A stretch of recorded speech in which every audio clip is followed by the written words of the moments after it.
नमस्कार। वार रविवार पाहूयात आजचे राशी भविष्य। मेष, आज अहंकार दुखावला गेल्यास दुसऱ्यावर कुरघोडी करायला कमी करणार नाही। वृषभ, मुलांना तुमचे मत न पटल्यामुळे त्यांच्याशी वाद होण्याची शक्यता। मिथुन, आज सामंजस्याची भूमिका घेणे महत्त्वाचे ठरेल। अचानक खर्च उद्भवतील। कर्क, आवश्यकता एवढे पैसे खर्च होईल। पूर्वी केलेल्या गुंतवणुकीत थोडा तोटा सहन करावा लागेल।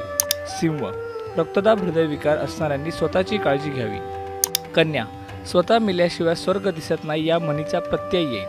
तूळ, स्वतःला सर्व कामे करावे लागल्यामुळे शारीरिक थकवा येईल। वृश्चिक, महिलांना आपल्या गुणाची कदर होत नाही असं जाणवेल। धनु, अत्यंत ताठर भूमिका ठेवत बाहेरून लवचिक आहोत असे भासवाल। मकर, तुमच्या प्रभावी बोलण्याचा परिणाम समोरच्या माणसावर होऊन कामे मार्गी लागतील। कुंभ, तुमचा मूळचा धोरणीपणा तुमचे कामे यशस्वी करण्यासाठी फायद्याचा ठरेल। मीन, व्यवसाय नोकरीत जे ठरलं ते करून दाखवाल, मग त्यासाठी किती कष्ट पडेल तरी त्याची पर्वा करणार नाही।